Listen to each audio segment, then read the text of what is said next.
Welcome to Mainland Television Regional News. I'm Graham O'Brien and today's bulletin: Tasman Council is not convinced but agreed, new Habitat for Humanity, kids wanting to do extra study and more.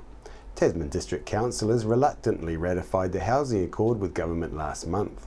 However, comments have been strong-armed into the agreement by Councillor Judine Edgar and Councillor Trevor Norris, saying there was more chance of pigs flying than affordable housing resulting from the accord does not bode well. All councillors saw the root causes of housing affordability being record migration and high regulatory costs. Chrissy Small spoke to Councillor Judine Edgar about the accord. Judine, the government's housing accord that TDC has agreed to ratify was signed by council last month. However, will this really solve the housing affordability issues? Look, in my opinion, I don't think it will do anything at all. Housing affordability is made up of so many different facets. Council having land available, well actually it's about council having zoned land available. Look, it's already there. We've already got residential zoned land to satisfy the needs, for example, in Richmond for the next 50 years. But of course, whether that land is developed is not up to council whatsoever. And it's usually all very much dominated by market forces, by when developers are ready. So, great piece of paper, that would be about the sum value of it. Okay, it's a great piece of paper, but will it make any changes? That's what people will be wanting to know. And also, with the savings that may come from this accord, how can government and local government agree any savings are actually passed on to those buying the houses? Well, it's always a catch, because if, for example, there did manage to be some lower cost housing, you also don't know who's buying the housing. So is it people who have affordability issues? You can't dictate that. So yes, here's a nice section of lower cost houses. Are they being bought by people who are then going to rent them out to other people? The rental market dictates itself by other forces. So, and then if someone does buy it at a really low cost, that's fantastic. But we don't have some of the legislation like they have in place in Australia, which has certain criteria that protects that affordability criteria for future owners. So yes, someone might buy a house for, let's say, $250,000, which would be phenomenally cost effective in comparison to the average housing price in the region, but they could flick it on in 6 months' time. And of course, the market dictates the cost, and so odds are they'd then be selling it for $350, $375 6 months later. Yeah. So it doesn't keep affordable houses in the market, even if this accord managed to somehow bring that about. Right. So for land developers, the costs will reduce, but there's no guarantee that those costs will ever be passed on to those purchasers, is there? Not necessarily at all, but no. Okay, let's say there's a, lovely developer who does pass them on.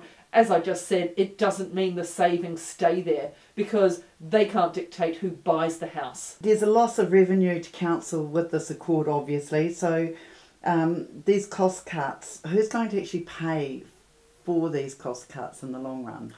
Well, there's not necessarily a loss of revenue. It depends on if there's special housing areas. And this is, I guess, part of why we signed the accord, is because the government can actually impose special housing areas upon you, whereupon there would be those cost savings to developers. And so what we've had to do, I guess, is do the step forward by going, here's the housing accord we're prepared to sign, which doesn't have those enforced cost savings, which of course cost savings to one area means rates increases to another area. So I guess that was the somewhat reluctant ratification of the accord that we've got to save having these special housing areas imposed upon us at some later date. So Judine, give me a summary of what this accord will actually mean, if you can. To be honest, I can't see it delivering anything. I mean, I'd love to say that I could find a benefit in there. But what it says is council will, support, and theoretically that's what we're meant to be doing as business as usual. We will support developers, we will put infrastructure in place at certain times and places. All of that is based on our long-term plan, which We're not going to suddenly jump ahead and spend extra millions on infrastructure somewhere else. We have our growth strategy. A lot of it is based on that. So I guess it's a lot of business as usual for council. Yeah, and so not a lot changed really. No, I don't see any change. Yeah. Yes, there's going to be a developers forum. And that actually is something aside from the housing accord we've actually been asking for a while. We'd been waiting for some other parties to come to the table. We're just going ahead with it. Tasman and Nelson City Councils will work together with the developers, set up this developers forum to see if there are ways we can support, but they won't be ways that involve general ratepayers' rates going up to subsidise. Habitat for Humanity has a new home and some big plans. Habitat for Humanity Chairman Rob Silcock put the tools down for a few minutes to tell us what's going on. Rob, you've got a brand new building down here. You must be pretty excited with it. Oh, well, yeah, it doesn't look brand new, but to us it's brand new, and it's pretty exciting because this is a first for us. We haven't tried anything like this before. We haven't stepped out on a limb before, and this time we've signed up for a 2-year lease with a right to renew for a further 2 years, so it's quite a big step. It looks fantastic. And how about your funding? How are you going for funds? Well, funding, this is really in order for us to get some funding, because we have struggled for funding over the years, and we've discovered that if we can fund ourselves, we've had really good support from a lot of the community trusts and various people around here who have helped us fund. I don't mean to imply that they haven't, but we, as you can appreciate, the cost of building a house is a lot of money, and funding doesn't go very far, and so we need a continual stream of money, and this business is being set up in order that we can hopefully get a lot of money and you know, coming in year by year, continual. And that, I mean, by a lot, I don't mean huge amounts, but enough to supplement our building income and be able to carry on building. Sure, and you're making those funds through people bringing stuff down so that you can sell it on. They're okay to bring it down now? Are you ready to go? Drop-offs, we're really sort of only open for drop-offs on Saturday mornings between 10 and 12. So if anybody has anything, they can drop off down here on Saturday mornings. That would be appreciated. And we are doing collection 1 day a week, which people who phone up and leave a message who can't deliver, we will endeavour to collect your goods, and we really value them, and we endeavour to pick them up on 1 day, usually a Thursday. But cut us a little bit of slack if nobody gets back to you straight away. Your funds, they're going into building houses. You've got something like 20 odd houses on your book, is that right?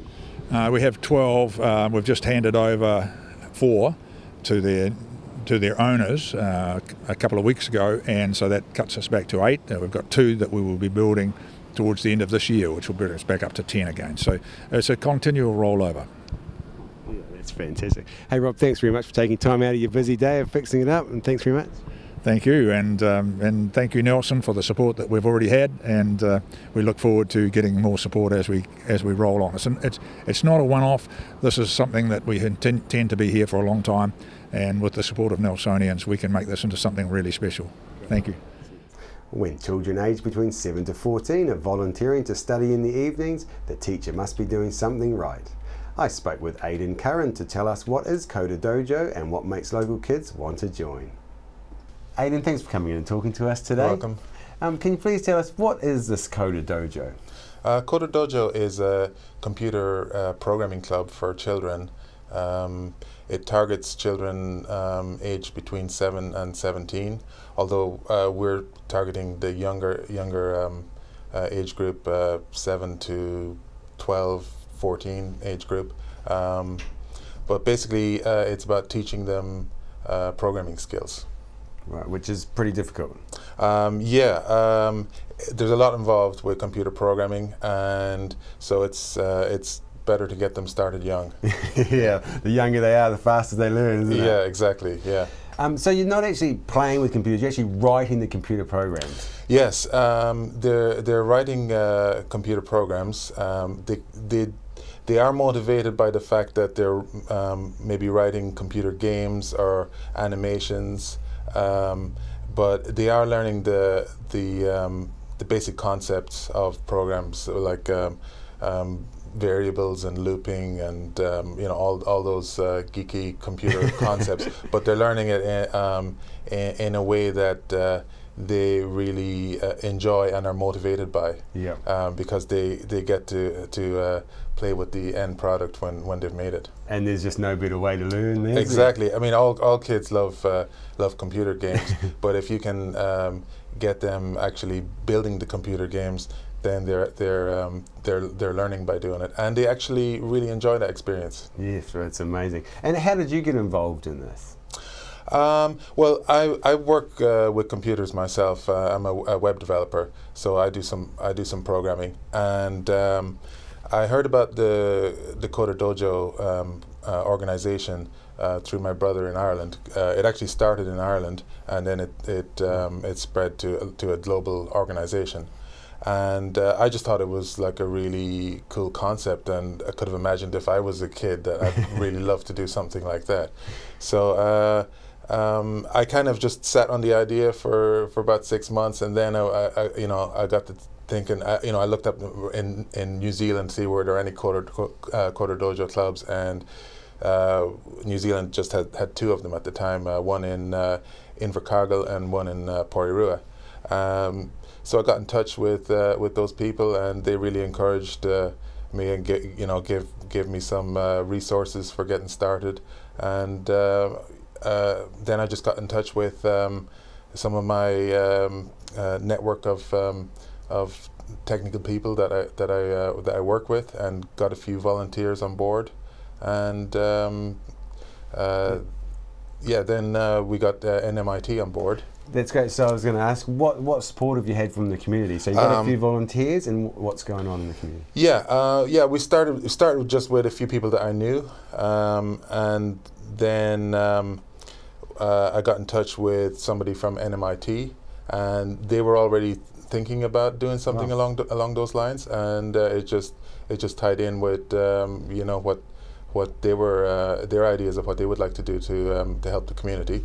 And so they were on board right away, and it's a really great facility for us. We've got the computer room with all the computers, so the children don't even need to bring their own computers. It's all set up, ready to go. Oh, that's fantastic! Yeah. And they're just letting you use those as part of like a Kickstart program for it. Yeah, they provide us free access to the computer lab for an hour and a half every week. Yeah.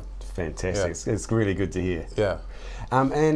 What advantages is this going to give the kids in the future, do you think? We're in the 21st century, it's all about computers. How is this going to give them a step up? Well, computer technology is getting more and more predominant, and there's going to be lots of opportunities in the computer sector for people with computer skills in the future.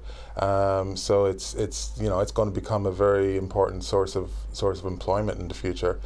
And even if you're not in a directly computer-related job, like a computer programmer or whatever, like in a lot of walks of life, a knowledge of what's behind the scenes with computers is really beneficial. Like, I'm sure even in your line of work with audio, video, it's there's so much computer knowledge that's required. Sure, and like you say, it's good to know how everything works for when it breaks. Yeah. Hey Aidan, thanks very much. It sounds fantastic. We look forward to hearing more about it, and thanks for your efforts. Yeah, you're very welcome. Cheers. Attention all adventure sports enthusiasts, the location for the 2016 God's Zone 100% Pure Racing will be South Island's Tasman district, and will be centred on the stunning and world famous beach location of Kaitiritiri. The 2016 event will also include a new event into the world's largest expedition length race, which is yet to be announced, but may have something to do with the caving system in the area perhaps. Race director Warren Bates said that with the 3 unique and exciting national parks in close proximity, the organisers are super excited about taking the event there. He said both domestic and international teams will be attracted by the amazing climate, beautiful coastline and unsurpassed track record of high-profile adventure races that come from this district. The dates of the 7-day adventure race are set down for the 2nd to the 9th of April 2016, with the teams expected to spend up to 2 weeks in the district pre and post event.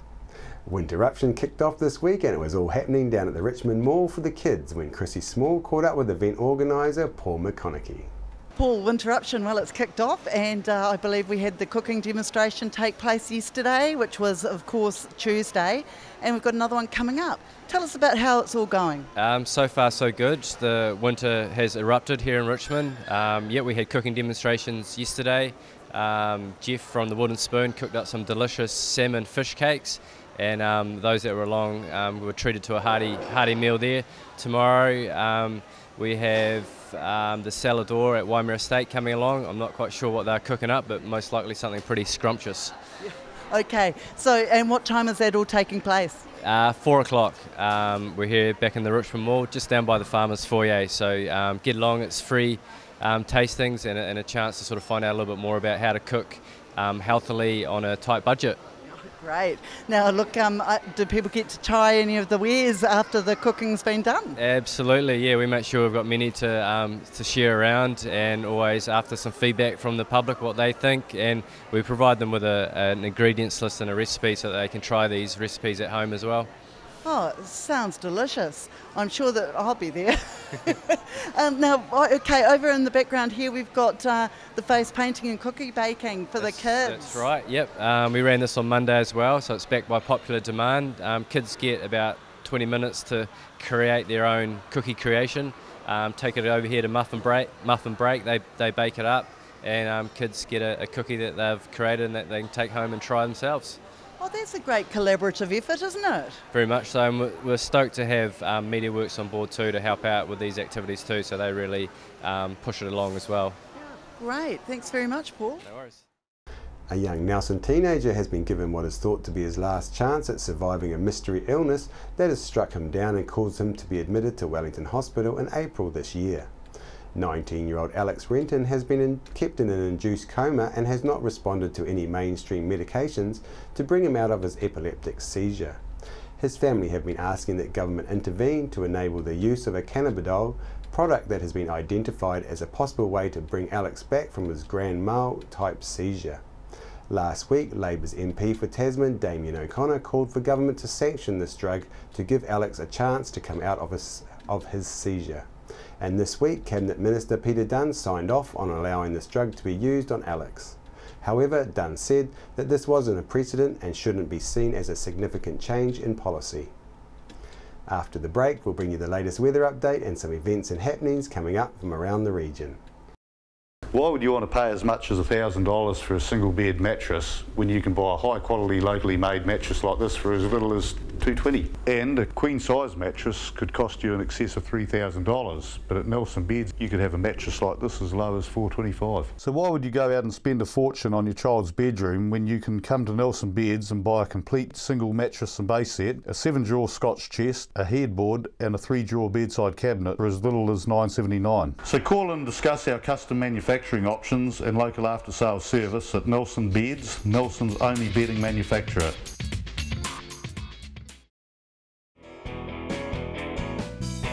Discover the Belgrove Tavern just 20 minutes south of Richmond on State Highway 6. A restaurant, functions, weddings, barbecue, a garden bar with lots of room for kids. Come in, see us. Hi, my name's Ian Mortimer. Mortimer Auto Upholstery is your one-stop shop for all your upholstery needs. We do car and boat interiors, boat canopies, ute tonneau covers, canvas and PVC fabrication. Call in and see us in Oxford Mews, 72 Oxford Street, Richmond. We're the team at JCar, right here in Nelson, 120 Hardy Street. Our shop is full of electronic items, including security alarm systems, electronic components, solar and power, electronics, toys,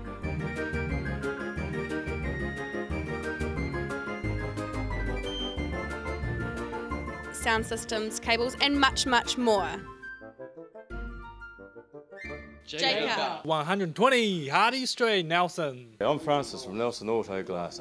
We repair all auto glass, stone chips, windscreen replacements, scratch removal. If you have an auto glass issue, our team will sort it. Nelson Auto Glass Specialist, 84 Vanguard Street, Nelson.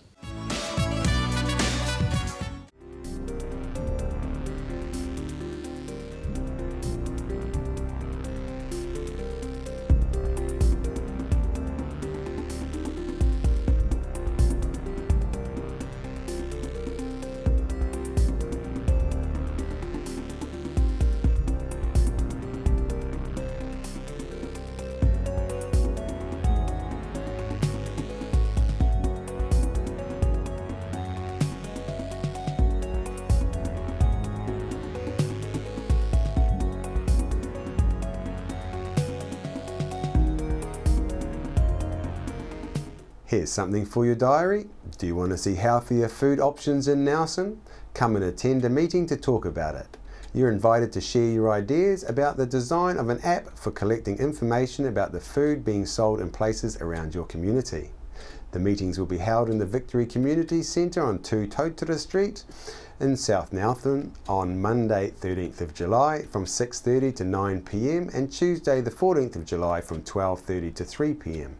Healthy snacks will be provided for everyone to enjoy.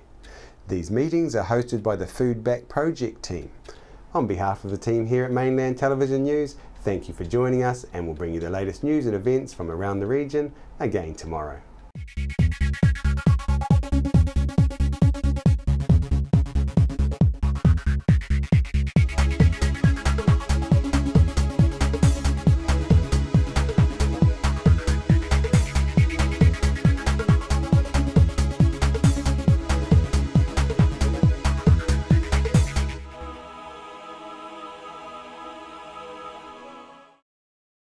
Supporting local content so you can see more of New Zealand on air. Rats, stoats and possums are killing our native birds and reptiles. You can stop this tragedy. The Brookway Marama Sanctuary is building a pest-proof fence which will allow native wildlife to flourish and spread into our lives. Help us preserve our native wildlife. Your support is needed now. You can personally or as a group sponsor a fence post for as little as $100, including the legacy of a personalised plaque. Go to thebrooksanctuary.org or give us a call. And be part of this exciting community project. The Brookway Marama Sanctuary, returning nature to the Nelson region. Welcome to Smugglers Pub and Cafe, open 7 days a week with free parking all day. Our lunch menus have that fat old-fashioned flavour where we treat you like treasure with the food you'll savour. We cater for children, grannies and granddads too, with special rates and privileges given to the elderly lunchtime crew. Our staff are friendly and kind and want to see you all come back time after time. Daytime or evening, it doesn't matter. Give us a call on 546 4084 and we'll be happy to spoil ya. World War I was a defining period in our history, impacting greatly on the lives of people from the Nelson province. Memories of the First World War is an exhibition which will be displayed in a number of regional venues and is currently on at the Nelson Provincial Museum.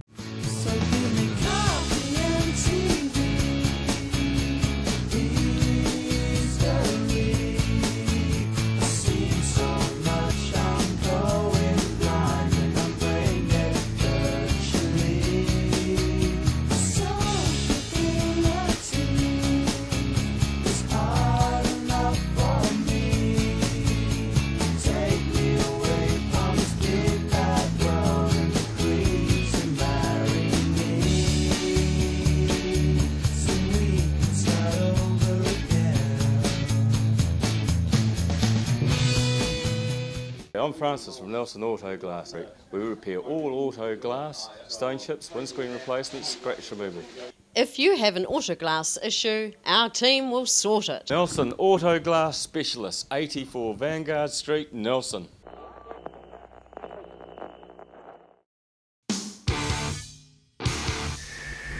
.1 The Shed.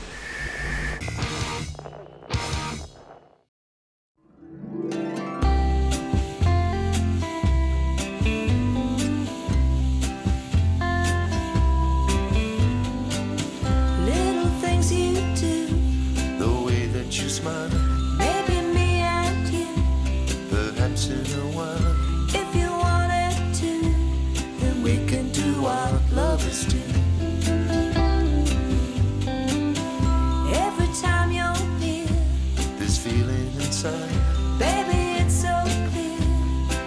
happy tonight. I just want you here, so we can do what lovers do.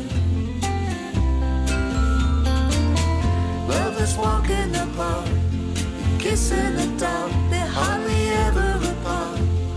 We do what lovers do. Lovers talk on the phone, they smooch and then roam, won't leave each other alone. But we do what lovers do, just me and you. Everywhere you turn, my love will be there. Should you feel concerned, my comfort is here.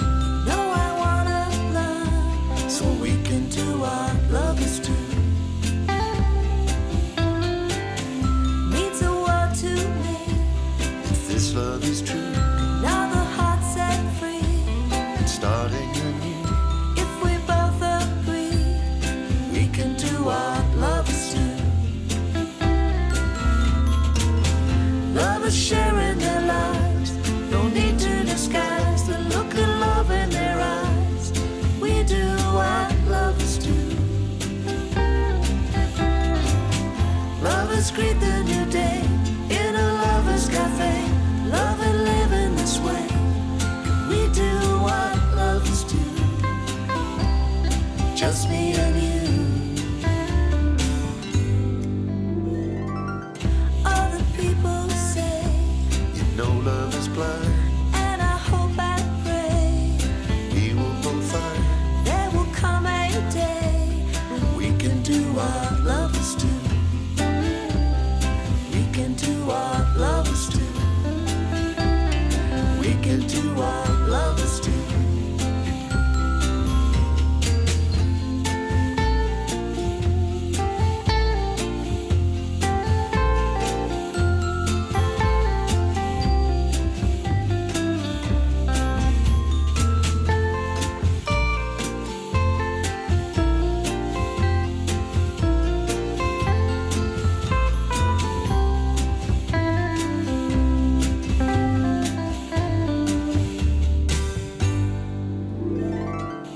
Little things you do, the way that you smile, maybe me and you, perhaps in a while. If you wanted to, we could do what lovers do. We could do what lovers do. We could do what lovers do.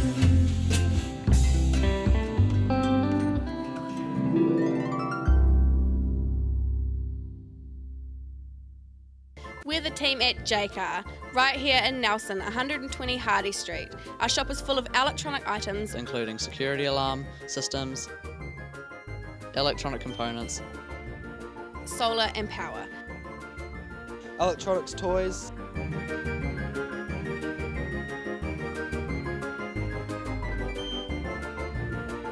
Sound systems, cables, and much, much more. Jaycar. 120 Hardy Street, Nelson. Discover the Belgrove Tavern, just 20 minutes south of Richmond on State Highway 6. A restaurant, functions, weddings, barbecue, garden bar with lots of room for kids. Come in, see us. Welcome me hearties to Smuggler's Pub and Cafe, famous for hearty meals, craft ales and a friendly service way. Sensational seasonal menus with meals all day and evening too, or sail in for a snack with special menus for young smugglers and you. Settle in for a jolly old time, relax and enjoy our award-winning dining and lovely fine wine. Decked out in an old worldly way, we're open 7 days. Book or come on in to 8 Muritai Street, not far from a beach, walk or swim. Phone 546408. Nelson Tire Center. Great prices, great service. Buy your own Bryford trailer. All types, all sizes. See Colin Douglas for your tires and batteries.